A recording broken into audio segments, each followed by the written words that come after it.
Anjing ini mati ditabrak mobil. Gadis di sebelah perlahan-lahan memegangnya. Ia mulai mengatakan mantra, berharap anjing ini bisa hidup lagi. Tidak lama kemudian, anjing benaran membuka matanya, dan menjilati sang gadis dengan ramah. Ia bisa menghidupkan kembali yang sudah tiada. Bukan karena dia adalah Tuhan. Ia bertemu dengan Tuhan. Saat itu ia mengangkat burung kecil yang mati. Ia berharap burung itu bisa terbang kembali. Saat itu tiba-tiba muncul angin aneh. Dan muncul bayangan seseorang.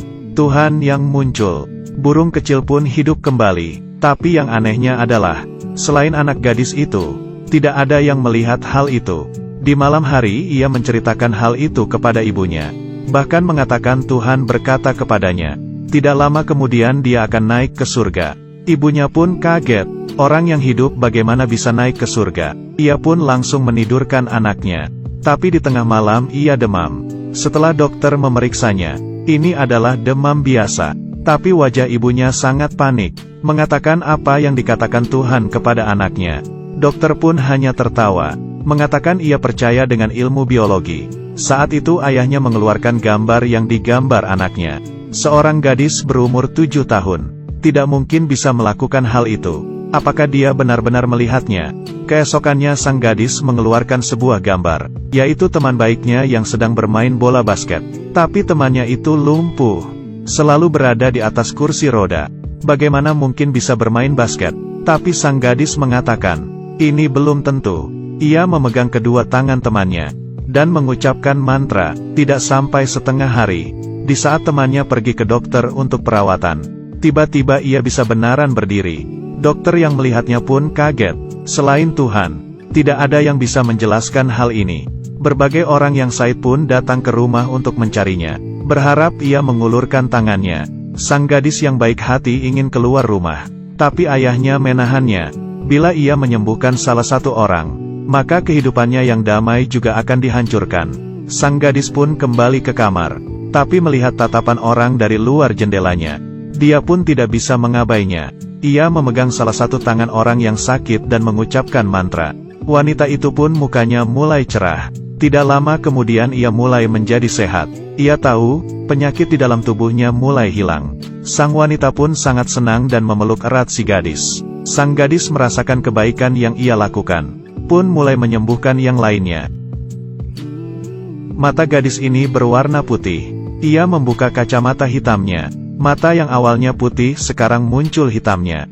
Ia sangat senang dan langsung memeluk ibunya. Ini adalah hal pertama yang dilihatnya. Dan yang menolongnya adalah gadis kecil di depannya. Tidak ada yang melihat. Di balik sang gadis, ada seorang pria yang tembus bayangan. Itulah wujud aslinya. Dan si gadis adalah orang yang terpilih. Ia sangat senang untuk menolong orang lain. Tapi dengan tindakan ini, menguras banyak tenaga. Ia berjalan beberapa langkah, dan jatuh pingsan. Hasil pengecekan dokter membuat semua orang sedih. Ia menderita kanker otak. Sekarang satu-satunya yang bisa lakukan adalah memperpanjang kehidupannya. Sekeluarga stres. Mereka tidak bisa percaya dengan hal ini. Gadis yang mendengar percakapan orang tuanya, mendengar dengan jelas. Meski ia takut dengan kematian, tapi ia lebih takut ibunya khawatir. Ia membuka kedua tangannya, dan mengatakan ia sangat mencintai mereka. Ia menangis dan memohon kedua orang tuanya, ingin sekali lagi pergi ke danau. Mungkin saja Tuhan memiliki cara. Tapi setelah itu, ia pun jatuh pingsan.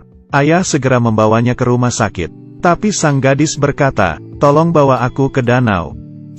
Kakeknya yang tidak percaya dengan Tuhan melepaskan topinya, dan berlutut, berteriak sekuat tenaga, bila Tuhan benaran ada, kumohon tolonglah cucu saya, tolong jangan bawa dia pergi dari sisiku. Tapi di sini semuanya diam. Sama sekali tidak ada respon. Setelah kakek pulang ke rumah, orang yang diselamatkan sang gadis. Mereka ingin membawa keluar ia dari rumah sakit, dan memenuhi keinginan terakhirnya. Ini adalah rencana mereka. Tujuannya adalah gadis yang sakit parah di atas kasur. Kakeknya sedang merawatnya. Kemudian sang kakak masuk ke kamar, dan menggendong sang gadis ke kursi roda.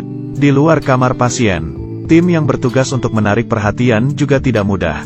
Ia menutup kedua matanya, dan mulai berakting. Sang kakak menggunakan kesempatan itu untuk membawa keluar sang gadis. Setelah berhasil, mereka tersenyum dan meninggalkan tempat. Tapi hari itu tiba-tiba hujan deras turun. Wartawan yang di luar menyadari mereka seperti serigala liar yang kelaparan. Demi mendapatkan berita langsung mengejarnya. Polisi menyadari sang kakak. Sang kakek yang ingin melindungi mereka pun menghalangi mobil polisi. Sang kakak yang berhasil bertemu dengan masalah lagi. Ia menggunakan seluruh tenaganya untuk menggeser pohon. Di saat itu, orang-orang yang pernah ditolong sang gadis pun muncul. Mereka bergantian menggendong sang gadis. Meski di depan ada rintangan, mereka pantang mundur. Semuanya sampai di sebelah danau. Sang gadis mulai berdoa. Orang-orang di sampingnya mengelilinginya, tapi tidak terjadi apa-apa. Sang gadis perlahan-lahan meninggal. Sang ibu sangat sedih. Tapi saat itu tiba-tiba muncul cahaya terang. Tuhan akhirnya muncul. Semuanya langsung berlutut.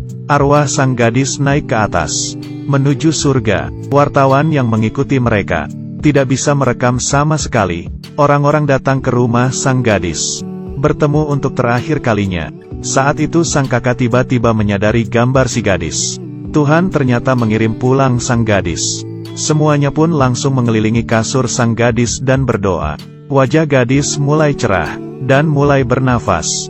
Ia hidup kembali. Kebaikan menggerakkan hati Tuhan. Orang yang percaya dengan keajaiban tubuh sama seperti keajaiban yang tidak bisa dibayangkan. Semoga semua yang melihat ini selamanya mencintai dan dicintai. Aku adalah Xiao Nan. Ikuti aku terus ya.